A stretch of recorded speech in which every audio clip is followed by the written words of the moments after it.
Welcome to our Tuesday Live this week. I'm excited to be on today with John Willis from Special Operations Equipment and Kiri Torgler. I just made sure I said her name right, from Thunderhill Farm. I'm Nicole Sauce from the Living Free in Tennessee podcast and Hello Roast Coffee. Let's start out with Kiri. For the 7 people on the live stream who haven't seen you in the live streams commenting, who or what is a Kiri Torgler? Kiri Torgler is a homesteader that lives in northern Wisconsin. I've got a lovely farm and a large orchard and a little sauce business and a lot of big dreams and a lot of directions to go in. Awesome. John, what's new around the compound this week? Rain, lots of rain. Everything is tripled in size from last week. How are your vegetables growing? Everything's great. Everything's really, really well. Nice. Yeah, it's been actually a fairly friendly spring in Tennessee, except for the hail and the tornadoes. But other than that, it's been a pretty friendly spring, as long as they didn't hit your stuff. From a growing perspective, like Mother Nature is watering on a nice cycle for us here. And I think that's happening out there too. Yeah, very much so. Even the hail, like we had hail, I don't know, a month or so ago that actually put dents in everything out here, but did no damage to any of the garden. You couldn't find any damage at all. You would never know it even happened. Nice. So you've heard it here first, guys. You can throw rocks at your plants and it should be okay. They seem very resilient. Like I expected to go out, like when you stand in the row house in the greenhouse there, you can see where it actually punched through a few places. When you're under the quail area, the tarp that's up there has a few little spots where you can see daylight through it now. But the plants, 100%, nothing wrong with them. I guess that makes sense, because if you have a lot of small pieces of hail hitting your plants, that's going to do a lot of damage to leaves. But you were having like almost golf ball sized come down, or quarter sized. Yeah. And that means where it hits one leaf and that's it. And there's space between it. Yeah. And the leaf can then flop. But even on like the tomatoes, there's no yellow arms or limbs or anything off of there. I mean, it's like it didn't even phase it at all. Yep, that's cool. Kiri, you were there for that hailstone, weren't you? Yeah, we actually have a custom finish on the hood of the Tundra now that we call the SOE finish, because we got some little hail dents, but Glenn and I think it's pretty cool. That was an intense storm, though. Yeah, I've heard of golf ball size hail. Had never seen it before.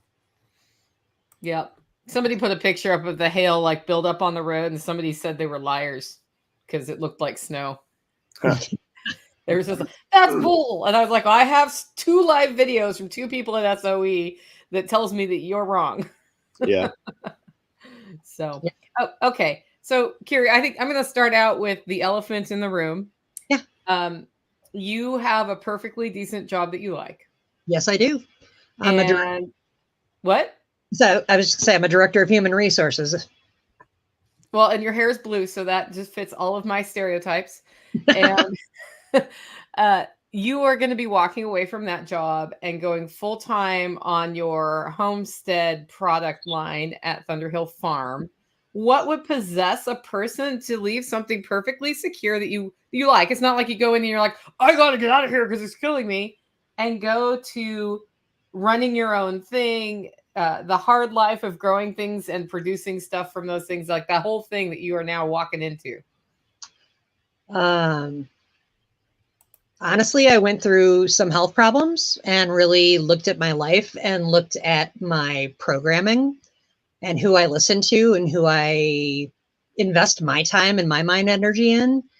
Did a lot of that while I was healing and really went, this is my dream. And I, as a professional coach and trainer and recruiter, I'm very people oriented. And I started taking my own advice and taking good advice and seeing, how did it feel? I didn't dive into it. This has been a process probably over the last going on 6-7 years of learning how to garden, learning how to can, learning, do I like birds? Do I want to raise birds? And testing the waters. And then the last year's really just solidified it that this is what I want to do. And it's time for me to put all that energy into this because frankly, I'm very good at it. And I want to work for myself. I think I'm a pretty good boss. Now, when did you like firmly make the decision that maybe it was time to change? Like what made that happen? Well, this feels strange, but you guys, I set some goals after I left SRF in April of last year of really, you know what, do the work. Really, I listen to you and John and talk about the hours that you work. You know, yeah, I give 8 hours a day to my job, but I've got another 16 that I can do anything I want with. So why don't I put the work to it, and figured out I'm good at it. So that was, you know, let's take a test and see how it goes in the community. So we vended in October, and I came home from October and turned 50. And January 1st of this year, I said, no more excuses. Put it into overdrive, see what you can do. I built a website, got the store up and running. Every piece of advice, I got a lot of advice from John and Amanda. I really took advantage of the members' question and answer sessions to get everything out there I could. I know I've asked you dozens and dozens of questions also, Nicole, about just tips and tricks and how are you doing it? Because you guys, you were the TV I was watching. You were the people I was listening to. So the fact that I was able to get a direct line to you, it was like I have zero excuses. So January, I changed my life and put everything into overdrive, and everything is pointing in the direction that this is what I should be doing. So I made the jump in March, told my bosses of 25 years that it's time for me to find my replacement, because John might have called me a really fun name on a live one night, and the next day I had the conversation. But it was time. And, you know, I'm helping transition the company that I've helped build over 25 years with new leadership. And I get to take all that time now and focus on me. And by the time I see you guys at the next SRF, that's going to be my life. Is the money coming in from Thunderhill Farms equal to the money from the corporate job? No. How long until that happens? My projection is end of probably second or third quarter next year. And that's the profits left over, right? Correct. Okay. Awesome. You know, totally doable. It's totally doable. And I have an incredible husband who's got an incredibly successful business up here because he's done things very smartly, but he also needs help on the marketing. He needs help on the admin side of things, the skills that I already have from the corporate job. So having me off of that and being able to balance both businesses and manage both businesses just plays to my strengths and to his needs. So it's not just Thunderhill Farm, it's Thunderhill Electric also that I'll be helping support. Yep. Yeah, he does. That dude works hard. Oh, he's amazing. Yeah. You know, good choice. I did pretty well. And our joke around the farm here is if he can build it, I fill it. So I basically say, you know, we're going to have an orchard. He built the orchard. The second that a plant goes into the orchard, it is no longer his problem. He's like, I built you the raised beds. I got them full. Bye, next project. And it's a really, really great way for us to work. He doesn't can anything. He was the one who did all the water bath canning and the pressure canning when we first got together. He doesn't even do that anymore. I didn't do any of the canning, and I started that maybe 3 or 4 years ago. And that's kind of how we divide and conquer, but it works really well for us. So how long have you been on your homestead? Going into year 4 up here. And what did you come into? Was it just a blank slate, or how did that whole process go? And how did you decide where to start? Really easy. Glenn's entire family is from up here in this little tiny corner of northern Wisconsin. And we used to come up here when we still lived in Milwaukee. We were city dwellers. I was a Chicagoan for a very long time. I'm very glad I've kept moving north into the woods. It was a good call for me.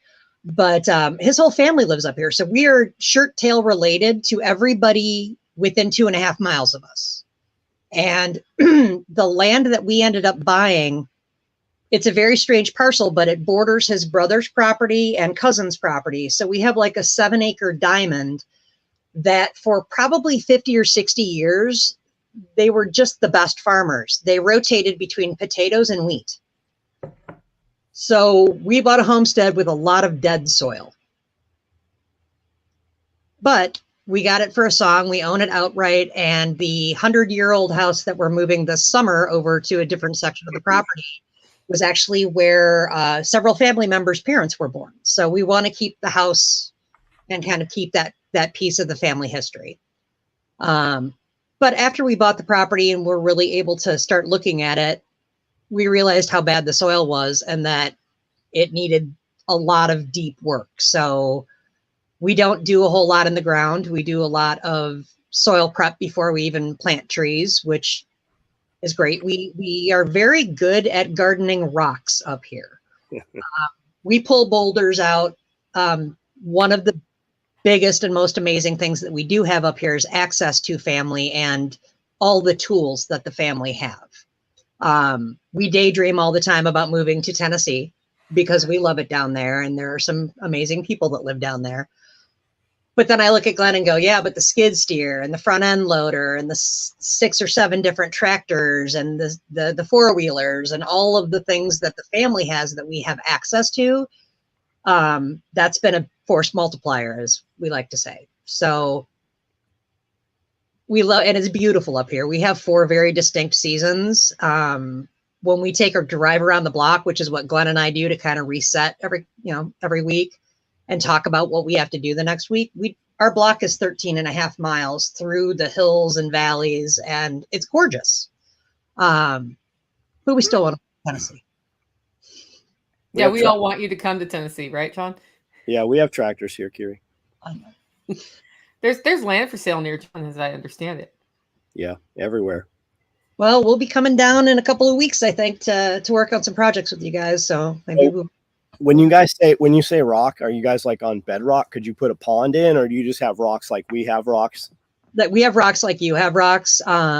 We actually, between the property that we're currently living on, which belongs to family, and where our property is, there's an entire gravel pit, which might have turned into a range. But, we're surrounded by multiple gravel pits in this area. How much? So you're on 7 and then you have relative and relative. How much property do they have? We border to 140, which is Glenn's brother's property. And then the 40 that we're living on right now is like a corner toucher of that one. That's his sister's property. And then cousins own everything else around us. So in effect, you guys have access to all of that. Yes. Yeah, that's huge. Yeah.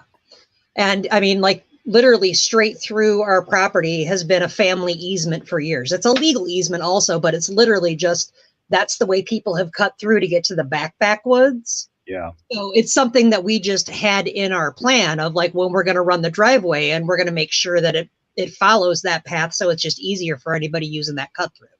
Yeah, that's even better than having, well, I have 10 acres, but I'm on, 1 million acres of wildlife refuge. Yeah, only until a politician changes that. Correct. So to have all that other locked up, that's huge. Well, that and I've been thinking a lot about the succession problem on farms where the younger generation has decided to leave the farm, which is a cycle that farms have gone through for hundreds of years. Yeah. And some of the decisions you would make as a farmer are maybe not the best for the long-term health of the land because you're not leaving it to your kids anymore. So what? I need to make money now. That's true. Yeah. And then you sell it. So like an area like that, it matters because probably if you decide to sell yours, somebody in the family is going to be interested in keeping that beachhead. Oh yeah.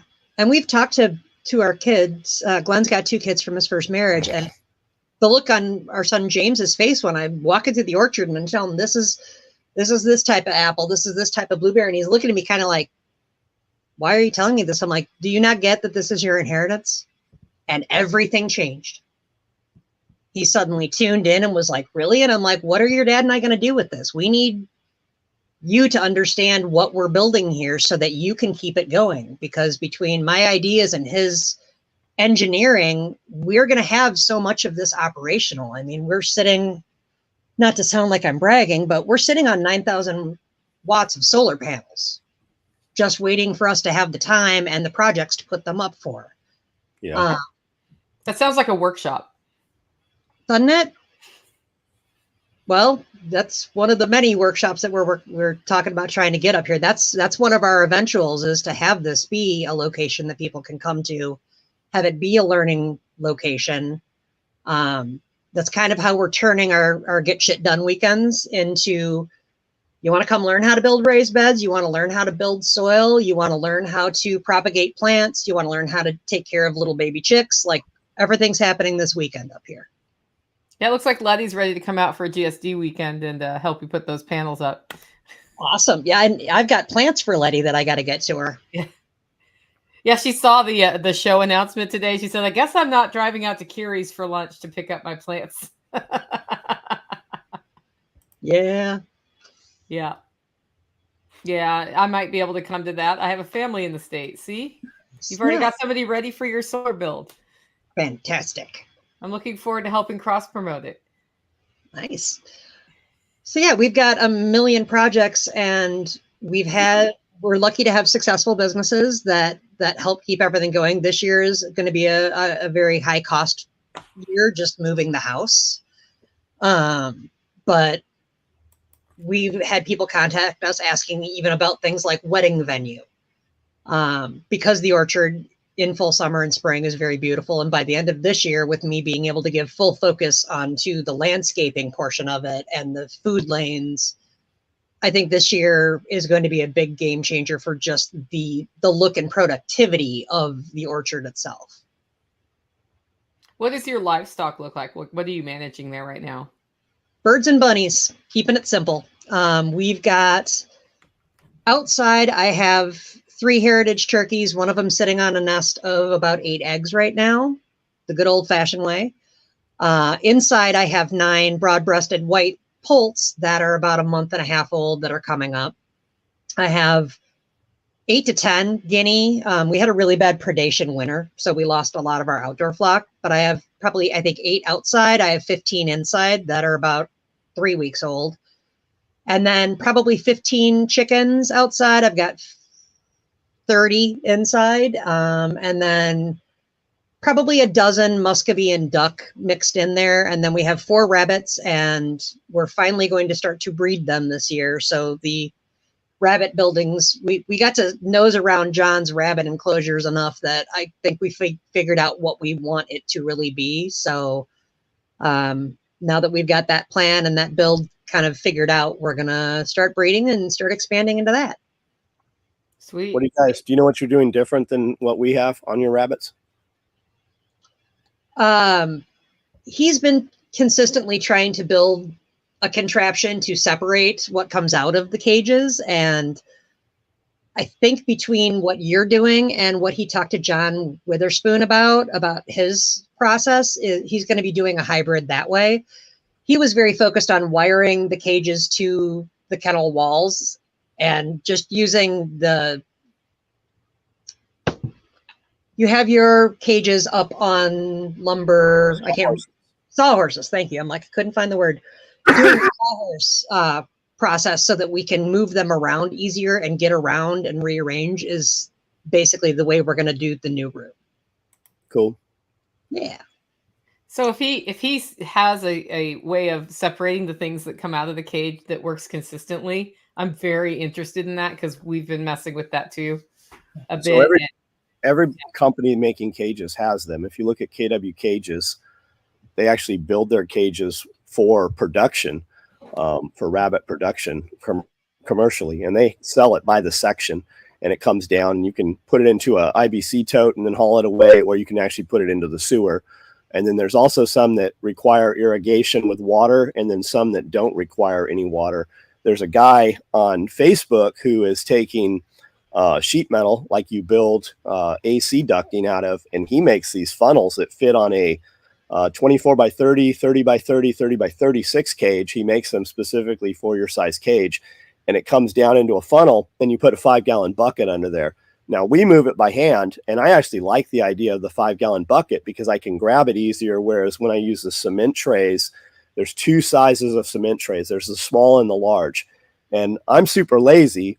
So I thought I liked the large because I wouldn't have to move them as much. What you find is with the large, it's actually heavy enough with the urine in there, and the urine eats those trays apart, that you end up with a lot of it on you. No matter how clean you think you're going to be, if you're not cleaning those things every day, you are going to have rabbit piss all over you. So just put on some dirty clothes and just plan to shower afterwards. But that's the main thing. I think that I would like those 5-gallon buckets, but I do use the cement trays. Also, now we used Tartar dog kennel for those panels. Mm-hmm. That door is just small enough that you have to kind of turn sideways to get those cement trays out of. Also, I would build it in a manner where I could just drive in there with the skid steer. If you build everything around whatever size equipment you're running, like my skid steer is, I think, 6 inches from outside track to outside. So when I put 6-foot gates in, we can get in there, but doing it over, I would make it an 8-foot gate instead of a 6-foot gate. Just, little things. And I would make it bigger. However big you think you need that thing, because we put the troughs out there for the baby chick brooders out there. And when you put those in there, they're just a little tight. If we had it bigger, we could put those in there and then be able to get between the troughs instead of reaching over troughs. It just, everything, just amplify everything you're going to do, whether you need it or not, because you will end up needing it. Yeah. And this year, our brooders, I always want to go get the nice metal brooder like what you guys use. We just took, I found a local farmer who was getting calcium supplement in IBC totes, and they use the racking for selling firewood. They were giving away the inserts. We just took those and cut them 1/3 and 2/3 so they can size up. Mm-hmm. We've had the birds out in there in those so far for the last 5 or 6 weeks, and they've worked perfectly. They're up on a pallet, easier to change out. The birds have more room. It's a better process for us while the weather's still a little off here. Yeah. That's awesome. Yeah. And then go ahead. They'll go to our outside, more vertical brooders where they start to once we start to harden them off, so to speak. Our turkeys will go into the enclosure that we have our adults in, but we have to split it right now because aggression issues with the new nest. The chickens will go out to a mobile tractor and the guineas will go to a mobile tractor. So soon, maybe in a few weeks, they'll be out of my garage. What was the predation you had this winter? We have a lot of mink and a lot of raccoons. We've actually had some problems with hawks also with our turkeys. But we're hoping that, one of our, if we get to projects this summer, is doing a bird run all the way along one of the 400-foot runs of our orchard, because our orchard's actually enclosed. We've got like 16-foot poles, wire, all that. We're going to basically kick out another 6, maybe 8 feet off of that fence line, run another fence line, and then enclose it. And that's where all of our birds will end up, because that will end up cutting a lot of the cricket and grasshopper that we're getting from the fields next to our orchard. Are the crickets and grasshoppers affecting the orchard? Yeah. I've had to move several gooseberries. The only thing that does okay on that end of the orchard have been the raspberries. My raspberries and my strawberries can kind of ignore it, because by the time the crickets and grasshoppers get bad, the strawberries are pretty much, that batch of strawberries is done for the season. But I just had to transplant 2 gooseberries because I've had them in for 3 or 4 years and they're just not developing because they get beat so badly by the crickets. 16-foot poles are huge. What were those originally? They weren't telephone poles. We got them from a building supply amazing warehouse that was up here that closed sadly last year. And he got them in, I think, 8, 10, 12, 14, and 16. But he might have even gotten them larger, but he does a tall pole and then a shorter pole. And I think it's 16, 12. And then we've got 2x4 welded wire up to at least 5 foot, and then underground also all the way around the orchard. We've awesome. Got 2 big vehicle doors, one on each, long end. And then we're putting in 2 man doors where the well heads are, because we actually, he does everything. He did a sandpoint well on one side of our orchard 2 years ago, which is how we've watered the orchard between that and catchment. He's putting a second one in on the far side of the orchard so that we can set up more balanced drip irrigation. Just trying to automate what we can. Awesome. Yeah. Okay, we got a question for you. Is there anything you'd like to grow but can't due to the zone you're in? Peaches, for the love of Jude, yes.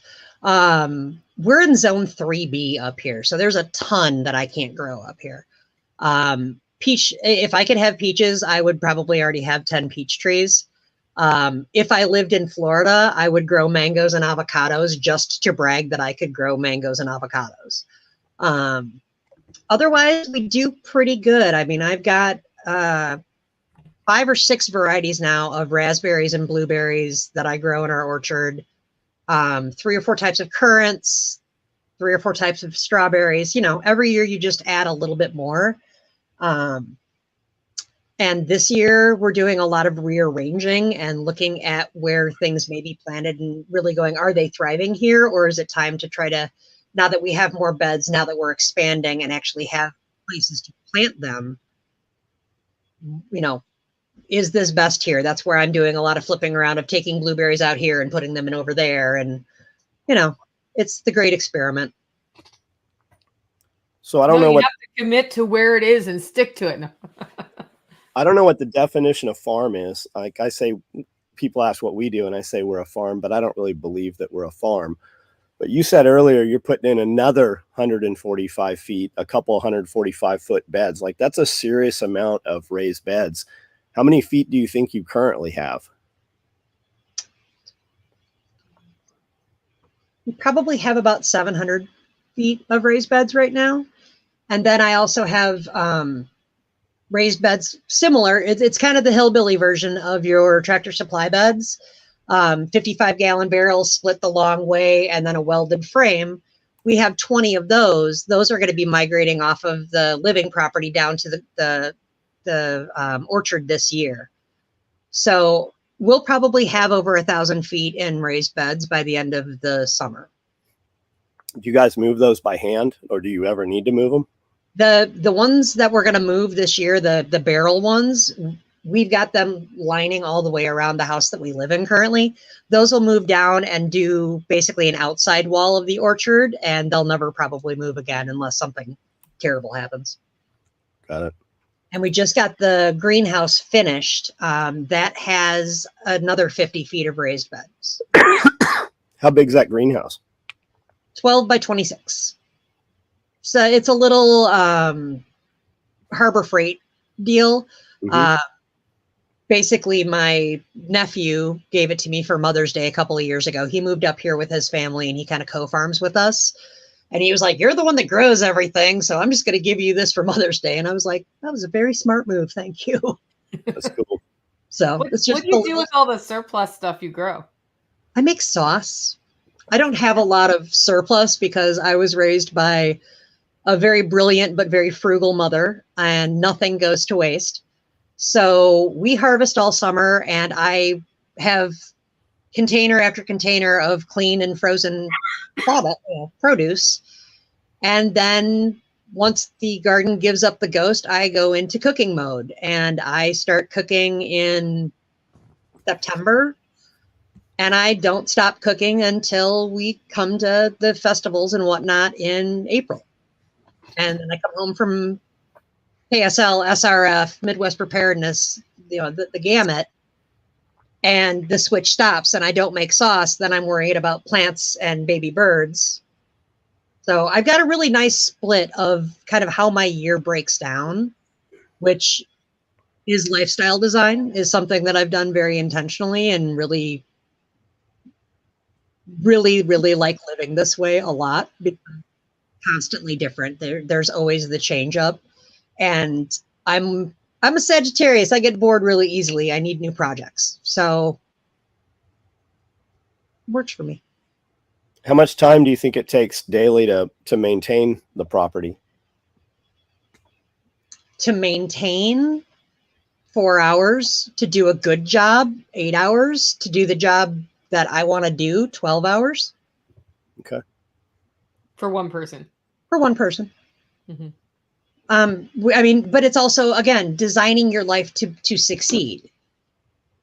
We've got a little camper. That little camper is going to move down next to the orchard and is going to be there for me so that I don't need to be running back and forth, wasting 15, 20 minutes when everything I have is down there. If I need a bathroom, there's a bathroom. If I need to get a glass of water, I've got a fridge. I don't need to create extra movement to stay on task. Yeah. The composting outhouses have made a huge difference here. Oh yeah. And we're talking about netting, putting a net all the way over the top of the orchard this year, which is will be a great content developing project, because we're basically taking the shade system that we used to use when we ran a village out at Burning Man, and we're taking that and reinstalling that into the orchard at a 10-foot height, and then netting over the entire orchard, because black cherry knot is horrible up here. We have right now, I think, 8 cherry trees, and it's transmitted by birds flying into your orchard and landing on it. And then That's why you're netting them all. I was wondering why you had them all encased. Yeah. Well, we have them encased because deer and bear are real up here. They get real hungry, and fruit trees are delicious. But, we want to net over it just, again, for future. The way we want to trim everything, the 10-foot height shouldn't be too much of a problem for harvesting. So if we want to have cherries, or I don't know if it's this way everywhere, but my trees come on with cherries, but you'll never get them because as soon as you think you want to pull one, the birds got it the morning before. You'll see them. Mm-hmm. So I think to have cherries, we would have to net them. Now, I could probably net the cherries, but I couldn't imagine netting a whole orchard. Do you have trees higher than your orchard that are going to have debris fall in, or will that be the tallest thing around there? It's the tallest thing around there. The closest tree to our orchard is probably 50 feet off of one of the walls. Otherwise, it's clear in every other direction. So that'll be a one-time installation until the net just fails. Yep. That's cool. Awesome. Yeah. It's better than putting it on and taking it off every year. Yeah. That's kind of how we've just taken 4x4s and put them every 10 feet out, 10 feet wide. That's that grid out there. And then we just run shade cloth, and we use dog leash, bolt snaps with eye bolts. Oh, nice. And we just put them up. And then as long as you catch them before a good, winter storm, then you just take them down, and we'll put them up here in another month or so. But the garden will do awesome. And then one day you'll come out and everything's just dead on the ground because it's so hot. And that's when I put them up. And then the next day it'll just be like the whole garden's awake again, and you can get shade cloth in all kinds of different ratings. So that worked really well. We're going to expand that and double that this year. So we'll have twice as much shaded area, because the garden is not where the garden should be. The garden is where I want it. And that's the way we found to make it work.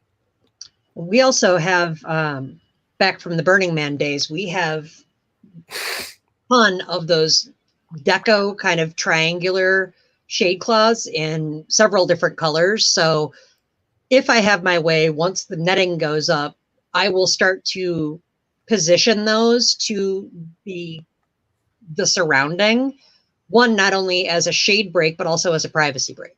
Cool. Try to make it look cool.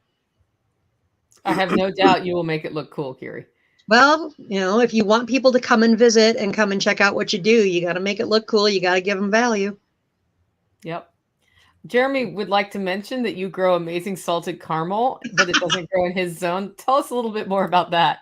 Oh, salted caramel is my husband's favorite thing that I make. And actually, I have started a partnership up here with a dairy. So the next time you guys see me at SRF, I should be able to tell you exactly how sourced the cream for my caramel is, which is exciting.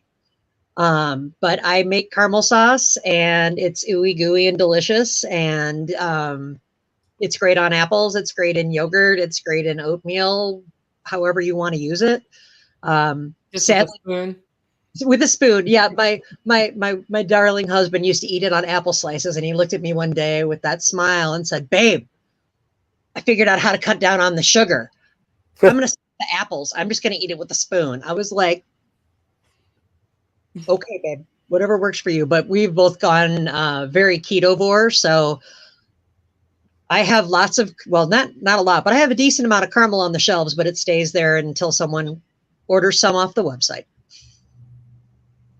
Yeah, that's the fun part about going keto is then you're like, and I produce jams and jellies that I don't eat anymore.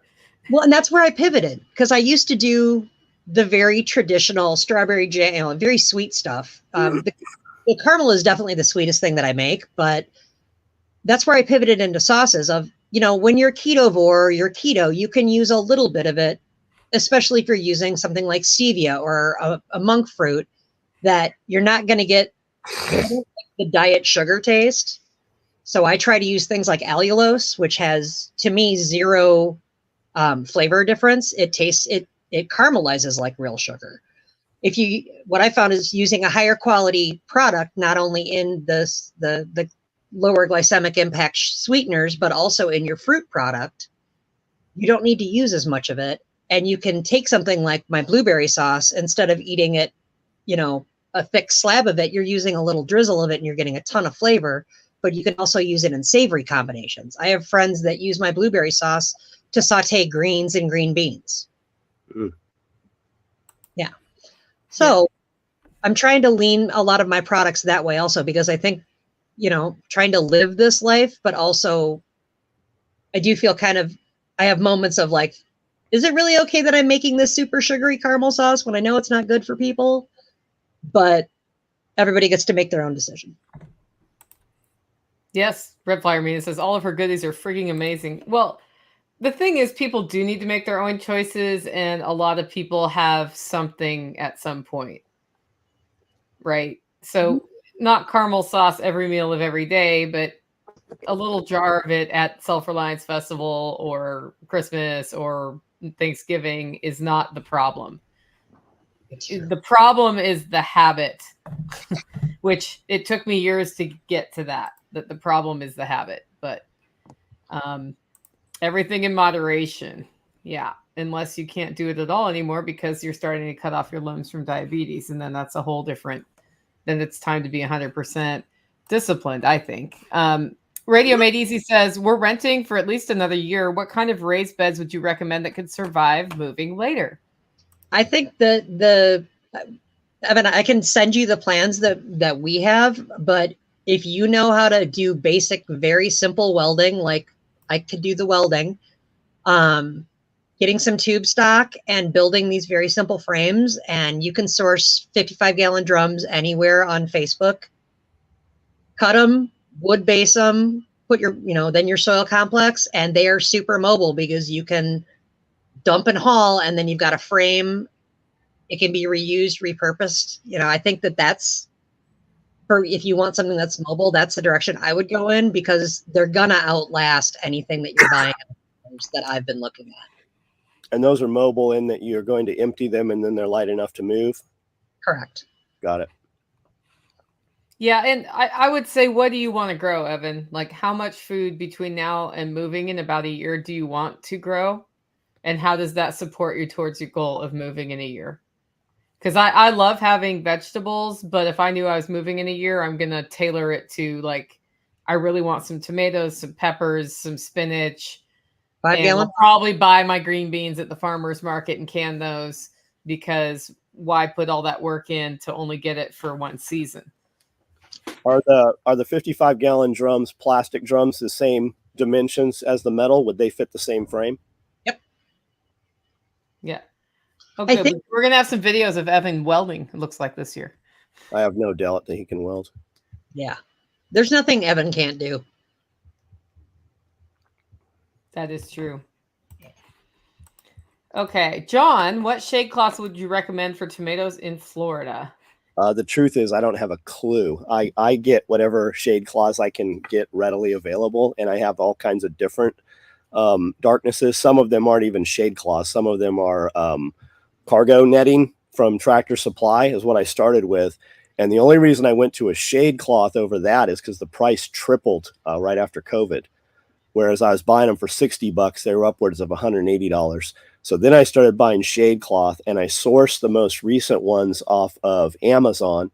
They were all very inexpensive. I just read the ones that had the highest viewer or highest ratings, and they are very thin and flimsy. You can see them on some of my videos from last year when I was putting them up. They are still usable, but they're very, very flimsy. It's just like you can get them off Viva or something. If you want really good shade cloth, though, I think it's shadecloth.com or growersolution.com, I believe, has turnkey, and they will also do percentage rate. They'll do them however you want them built, and they'll bind them, and they'll also put the grommets in for you, which I would say definitely get. Now, when we do have them rip out, because at about year 2 and 3, they do start to rip out, just take your golf ball, put it in the corner, and then just tie it around or sew it, and then just girth hitch off of there with some tubular nylon or some 550 cord, and you're back in motion for another year or two. But I would say talk to a a growing place there in your area and ask them specifically to your area what they would recommend. I will also say, if you want to send me an email, because I don't know, but I can look it up. I think I bought shade cloth for my greenhouse 15 years ago that is a metallic style instead of the black shade cloth you always see. And that has been out being shade cloth for 15 years and is not falling apart. It's not pulling apart. It is not grommeted. I just bought a raw roll of it and then like looped it over some PVC pipe for end-to-end stability. But that stuff has lasted way longer than any other type of shade cloth.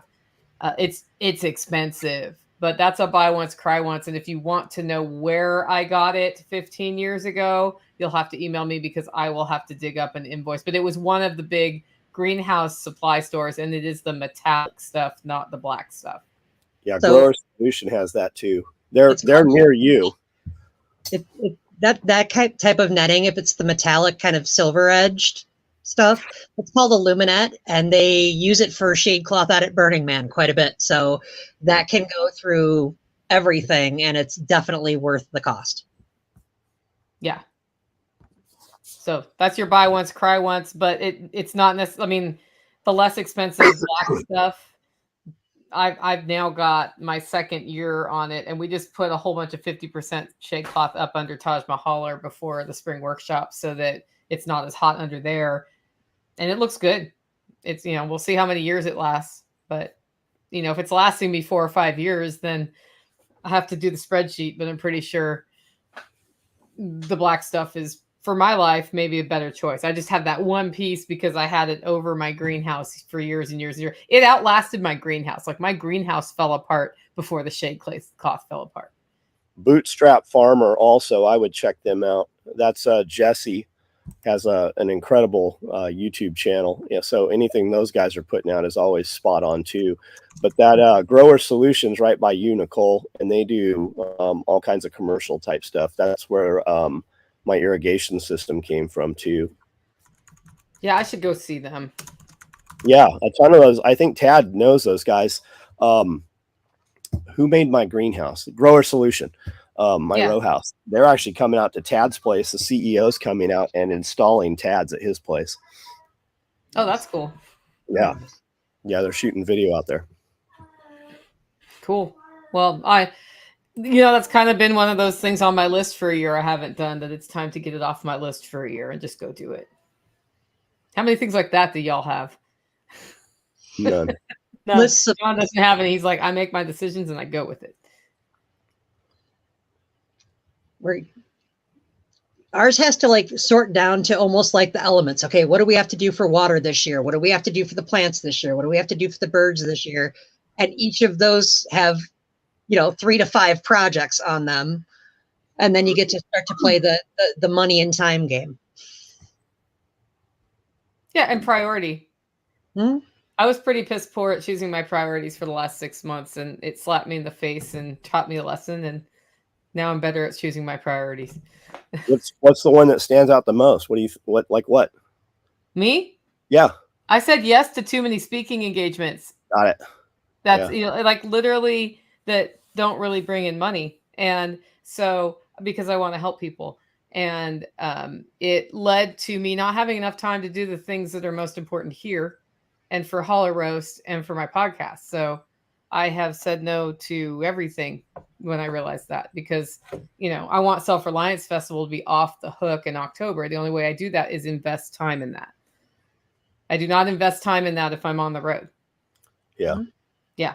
So it was actually, you know, it was clear what was happening. And then I asked you that question about Hollow Roast, and I was like, and I'm not going to execute any of that for another 6 weeks, because I know that even if I try to push it, it's not going to work, because I got all this other stuff I have committed to.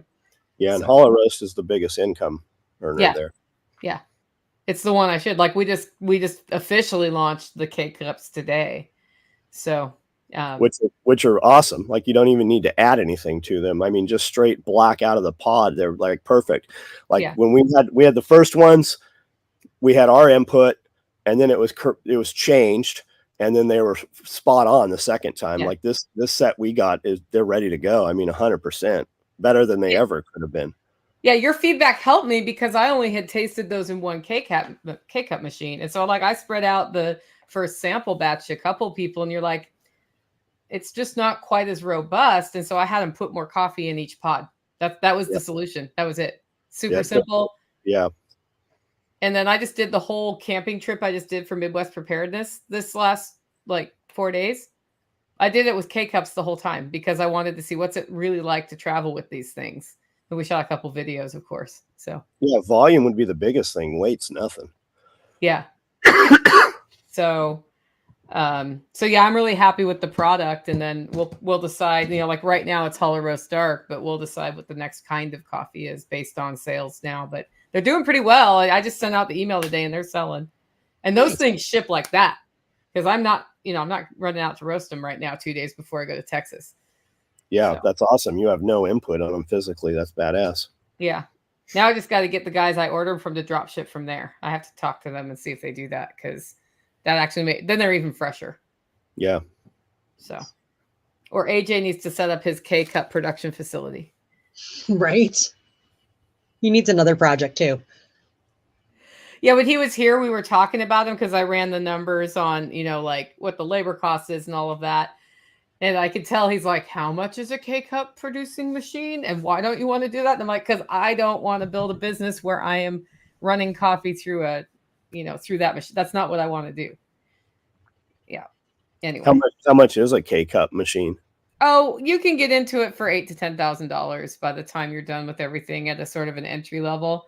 They're less than that, but you have to get other things in place for it as well. Yeah. I'll bet Vivar has one. They don't. 100% looked there for 1 year. They have a juice cup that puts a lid on like a K-Cup, but it's not a K-Cup. Yeah, we have that. Yeah. Do you like it? I don't know that we ever we had some issue tuning it or something. We were trying to get it to do something it wasn't meant for, I think. Yeah, that makes sense. So, Kiri, are you going to be 100% in on sauces, or are you planning to like sell surplus fruits and vegetables to people fresh? I am open to that. There's just not as much of a demand locally where I live, because I am in the country, and I am still in a country where everybody has gardens. What I've found the best impact for fresh is selling my plant starts. I don't remember who said it, but I heard recently, if just 10% of the population of our country starts their own garden, we will change things. We will change the dynamic. And that is one of my goals as a homesteader, is to get people who wouldn't usually grow their own food to at least try. So last year I picked 5 people. This year I picked 10 people I'm gifting gardens to. I will give you the plants. I will come and help you plant them. I will teach you what you need to know about what's too much, what's not enough, help you however I can to get more people gardening.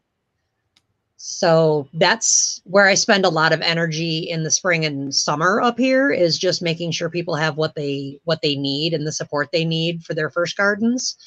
But on the long list of honey, will you build me? One of the things that I want to have is a farm stand that is a, honesty-based farm stand where I can set things up. There's a cash box. They can help themselves to what they want. But also, to be transparent, there's 2 other farmers that I work pretty closely with up here. And one of them has a beautiful farm stand and one of them does farmers markets. And I hear from them how those numbers are. So those are kind of second and third tier projects for me, but the gifting of the garden and the education and working with the Homesteaders Club and the Master Gardeners of Wisconsin groups has been more fulfilling to me than selling tomatoes, I guess. You just made me have an idea.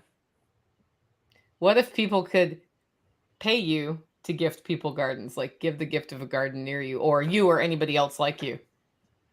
That would be what awesome. If somebody could put together that routing system? That would be really interesting. But have Prius. Oh, there's a market for it. It was just a random place that my brain went when you were talking. Are you growing turkeys for yourself, or do you grow turkeys for people's Thanksgivings, or why turkeys? We sell turkeys to close friends and family. The first year we did it, we gifted a few turkeys to friends of ours who are, I don't want to say influential, but, a couple of chefs and a couple of business owners. And the reviews were phenomenal because once you've had a correctly raised turkey, it's a different animal, which is where we've brought our production up. Last year, sadly, we didn't even have a turkey for Thanksgiving because we had predation. And yes, Amanda, I love turkeys. We had a lot of predation, and then we lost a freezer. So we lost 5 turkeys from the freezer. But this year, our numbers are back up, and I've already sold 10 of our turkeys. So that's been a nice income stream. And once we have more, when we're down on our land and can expand our property better, if there was a bird I was going to lean into, it would definitely be turkeys. 1 part hilarity and 2 parts really great meat. I've seen people say that they're more profitable. Would you agree with that, Nicole, that they're more profitable having done so many of both? Yeah, the turkeys were definitely more profitable the year I did them. They also poop a lot more, which is why we're not doing them right now. It's just not where we want our effort. But you can provide a premium product for one time a year at Thanksgiving when people buy their turkey, and you can charge a premium price. And they are so much better than the store that when people decide to trust you with their $130 or whatever it's going to be for that turkey, and then they taste it, and then they make the bone broth from it, and they see how much further it stretches as well, just as food, it makes a huge difference. And then you also know that you're getting a better balanced protein in there because they've been pasture raised and they've eaten bugs. They've eaten the bugs. So chickens, though, what you have there is a steady, if you set up your market, you have a steady income all year long. Like the Hoff family, Hoff Grid Homestead, that did the chickens for the Salatin processing workshop, they do a really good job. So if you want the premium chickens, you go to them, right? They're already just managed, it was a noticeable bump up in quality on their chickens, and that's because they're investing that. That's who we're using for our chickens for our chicken processing workshop, because we are walking away from managing poultry as a seasonal meat bird, and we have a flock that's just designed to feed us the few chickens we eat a year and reproduce on its own. But there's still people who would just want to learn how to process them and who've never cooked a pasture-raised bird. We've had turkeys here, 1, 2, 3 at a time, but we've never kept them completely confined. But they're great entertainment having them here. I always like it when there's turkeys here. Yeah. It's so funny. Out of the 9 poults, they're only about this big at this point. I can easily already identify 4 of them as males, and they're all pure white. And just watching them, I'm like, you're literally tomming at me right now, and you're not even a month old. Okay, this is the entertainment portion of it that makes up for the poop portion of it. Yeah, it's a scale up in poop, and I think ducks are the same way. If you're used to chicken scale of poop, they're a scale up. But the way we manage ours, we don't usually deal with their poop. Do you have one of these in your freezer now? A Yolink? No. So What is- these I should totally become a dealer for these guys. But these sensors you can throw in your freezer, and it Yeah. it will send me a notification. It'll send me a text message, and it will send me an email every time it goes outside of a parameter. So this is how I've known that the door didn't get closed all the way a couple of times. At the very least, go back to your the description on this video when it's over and put a link to your Amazon store. Yeah. Yeah, we'll get that ordered, because that was after coming back from summer vacation last year. My nephew did a great job watching the farm. All the birds were alive, all the plants were alive, got watered. But we just had this one deep freezer full of poultry in the basement right by Glenn's desk. So I was going to ask you about that. We had years and years ago at the first house we had when we moved here, we had a big chest freezer, a big one, and it sat on the bar, right behind the bar to the kitchen. And we would walk in the house and you would just smell dead. And we'd open the doors up, look all around. Well, that chest freezer had Amanda's sewing machine. It was just kind of a catch-all. It never got checked. And the smell would just go away when you open the doors. And we'd look around and we'd go all through you couldn't find anything dead. And it'd go a couple of days, maybe a week, and you'd come back home and you'd smell dead. Well, that thing would build up enough pressure that it would burp. So we don't even know how long it was off for when that happened. So usually when it happens, it's really bad. You don't have any kind of idea. So that thing Nicole's got would tell you right away. Even if you lost it, you would know. Like, we had another freezer die here, and by the time we found it, it had just like almost liquefied. I did a video taking all that out of there. We just got it all out, bundle at a time, into the bucket of the skid steer, and then just got it dumped into the dumpster here. But man, it is absolutely the worst smell. And they say you can, if it were to become unplugged or something, they say you can use, what am I thinking of? What's that powder to take the smell out with? Baking soda? Baking soda. They say you can use baking soda, but you can always smell it just a little bit. No, we've pressure washed fridges. No, you can still smell it. You can still smell it. We got lucky with that one because the fridge didn't die. We just had a blip and it just didn't reset. Yep. So we got home and found the nastiness. We plugged the freezer back in, froze it all solid. And then the gross part was having to unwrap everything, but it all went into our compost.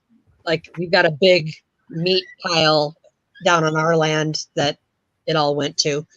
So. Yeah. So Homestead Glamour says, is that a Govee sensor? No, it's a Yolink. And the benefit of the Yolink over the Govee, unless they've changed, is that, or Govee, or however you say that, is I can set a low and a high, and can make low basically infinitely low. Well, low enough that it's not an issue that my freezer goes that cold. So that then means if it's out of this range, it goes above 25 degrees for me. It's still frozen in there, but my freezer should never be above 25. Unless somebody's like literally standing there with the door open for too long looking for something. So that still gives me time to call home if I'm on the road. And if the power goes out, I get a notice on my phone if I'm on the road that it's no longer talking to the freezer. And I can call and say, is the power out? And do you have a plan in place for that? Which is also super helpful. Nice. I have a feeling we'll be ordering those tonight. Yeah. Just know this. They have a package you have to get a hub too. They have a package with a hub and 2 sensors that are made for indoor use, which I did buy that package because it was like a get me started thing. Those sensors will probably not last as long as this more expensive sensor, which is made for outdoor use, which is made for the humidity and that sort of thing. So I ended up getting the hub and those 2, and then 2 more of these for my freezers. And when I did the spring workshop, I used a fridge I don't usually have plugged in. And the first thing I did was that's why this one's on my desk, is throw one in there and say, is it getting down, is it getting to temperature before I trust it with event food? And it did. So yeah, and you can change the programming easily through an app on your phone. So when it's really, because we're not built for the cold y'all have. So when it's really cold here, I throw one down in my pump house. Okay. Makes sense. And then if it's getting too cold in there, I know that I need to think about pipes. And then, yeah. That was the thing. I never realized that there would be so many freezers in my life as a homesteader. That was the thing. And now we've got 2 full-size stand-up freezers. We've got 3 chest freezers. And a woman that we used to co-farm with when we lived in Milwaukee, she had the farmland. We would come and do the work and whatnot. She's selling us her walk-in freezer and her walk-in cooler. Oh, nice. So that's going to be a next year build plan, but getting those installed into a container so that we've got that. But I don't even blink at the thought of having 5 freezers anymore in my life. It was not something I ever expected to happen. Yeah, I bought a new fridge. I had to buy a new fridge about 1.5 years ago. And I got a consumer grade, and it was a stupid decision to do that because I could have spent just as much money on just a stupid commercial fridge delivered to my door from Webstaurant or from one of the other fridge people. And what's going to happen once I get through the whole, I have to replace all the cars phase of the year.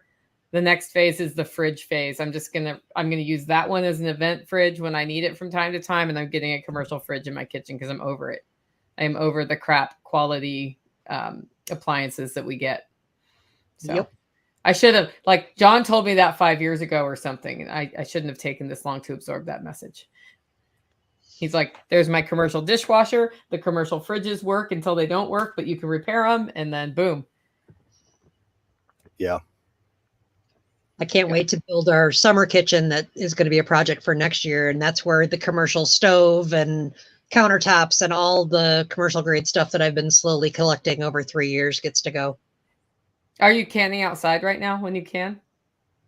No, because most of the time I'm doing a lot of my canning in the fall and the winter to help heat the house also, because we have, standard electric floorboard heating in this house. We also have a wood stove and we have an avid cook. So we save a lot on electricity and propane by just using the wood stove and me doing a lot of canning. How do you move a house? That's a really good Glenn question. But the plan as I know it is we're stripping the siding. We're taking the roof off because the roof has about 4 to 6 inches of layers of tar paper and shingle. You have to lighten it as much as possible, I believe, on the sides, put reinforcements or connection stays on it. We're taking the roof off because also when we get it moved, we want to extend that up about 4 feet to have a more functional second floor. But then they're going to jack the house up. We've already got the cribbing that goes underneath of it. Out in my driveway right now, there is a huge metal truck bed thing. Again, Glenn would be better at describing this. He is getting the axles and the driver from a local neighbor who we're friends with. They're going to come over, put the axles on the trailer, roll the trailer underneath of the house, drop the house back on it, drive it across the property, recrib, pull the trailer out, and then decrib and put it on the foundation that we poured last fall. That's awesome. So just like one of those house moving shows, just like that. Yep, but with a lot more hillbillies. Well, that'll be more entertaining in video. Yeah, he recommended that I go to Tennessee or visit some friends or do something that weekend because I'm gonna be the problem. You're gonna be losing your mind. Yeah, he builds it, I fill it. So I actually have a degree in design and get to exercise it with certain things like how do I take this 16 by 24 foot old farmhouse and turn it into a space that he and I can both live in for at least a year while we build out on it. So once it's moved, then we get to redesign the staircase and get the utilities in where they're in the new spot in the house and get all the new cabinetry build, and it'll be fun. Are you guys currently living in this house? No. Okay. We live about 1,000 feet up the hill from our property. Okay. We live in a house that his sister owns that due to family restrictions, they can't live in this house until they do some major construction on it because they need to have a 3rd bedroom. So we've been renting it since we moved up here and then working on the land to get it ready. So hopefully this year we get out of rent land also. Awesome. That's almost like paying off your house. Kinda, yeah. And, you know, we've looked around and figured out the aesthetic that we want for it that is affordable. And I'm really good at places like Facebook Marketplace and Craigslist. So we have been gathering supplies for this house since we moved up here. So like we have our wood boiler. It's sitting down there waiting for us to move the house. We have, you know, a bazillion and 15 pallets that we've pulled apart and are stripping and are doing the paint job that we want on it. We have our light fixtures. We have all of those things in shipping containers down there. We just need the house to move. So wood boiler, is that going to push hot air or is it going to move hot water or liquid? Hot water. So the slab is already plumbed for it? Yep. When again, Glenn does everything. When he did the framework for it, he made sure all of the radiant floor heating was run, all the plumbing was run. When we had the concrete poured, all they needed to do was come in, check his work, pour it, and level it, and that was about it. Awesome. Yeah, Bob's new build has that radiant floor heating in there. Yeah. I lived in Mexico for, you know, a minute and a half in my life when I went to go learn how to build earthships. And the building that I lived in was 1,000 square foot artist studio, but it was all radiant heating and all radiant floor heating. And it was so nice.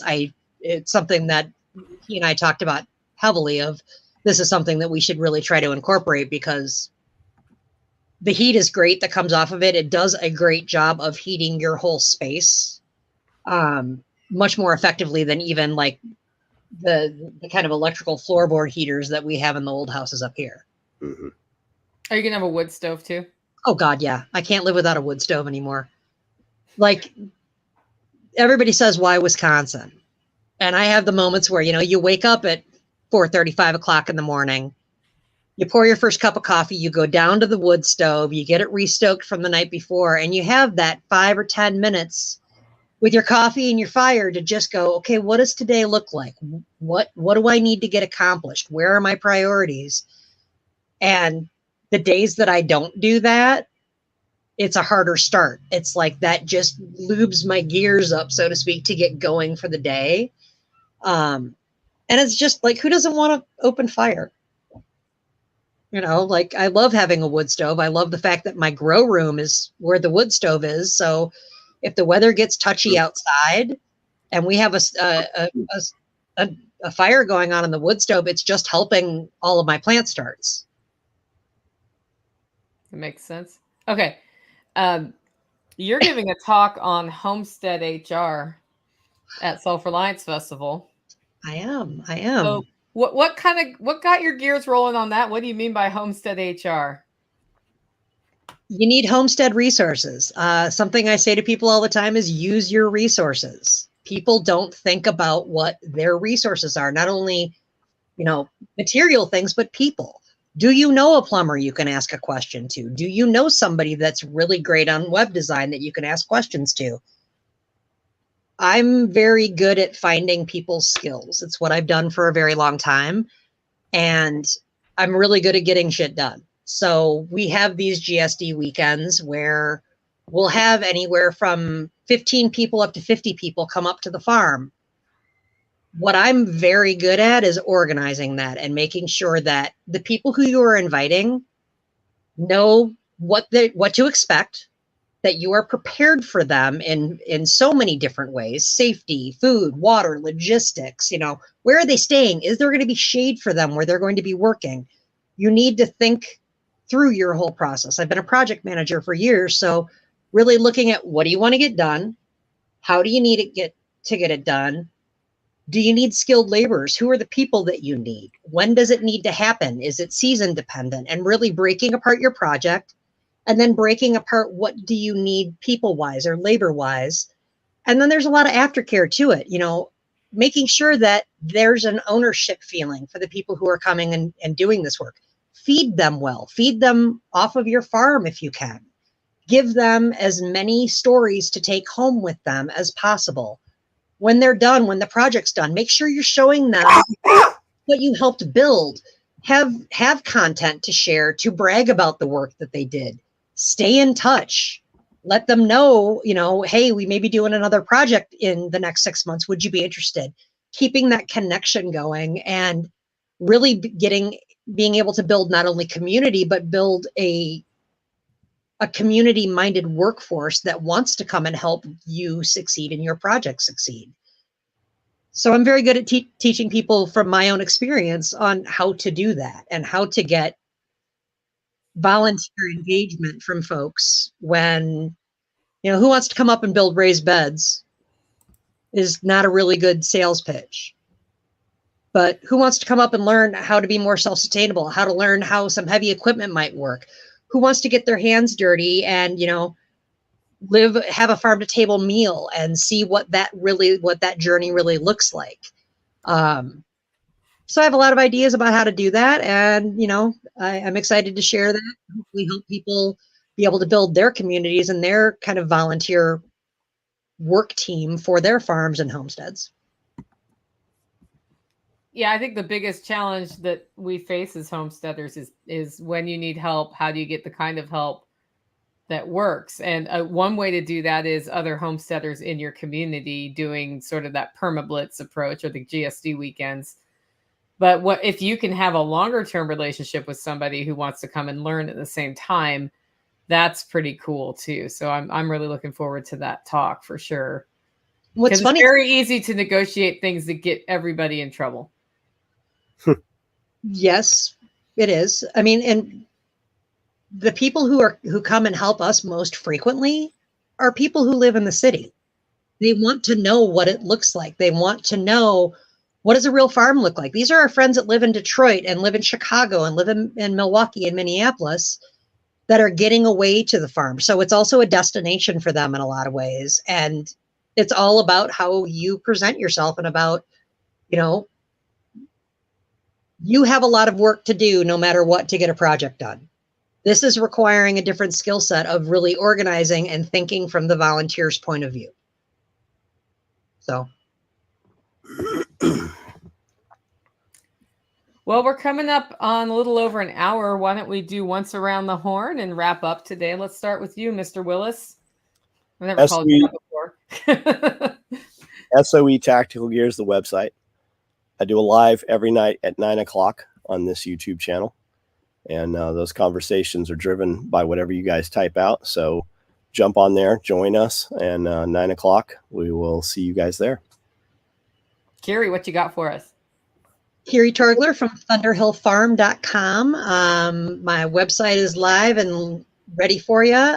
You can find me on all the social medias under Thunderhill Farm or Thunderhill Farm 38. Just look for the red and black plaid. And I look forward to seeing you guys at SRF in the fall.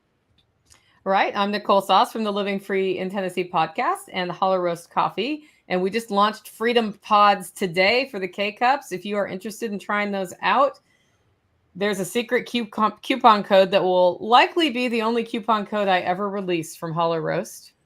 And it is Freedom Pod, gets you $2 off a box or $4 off 24.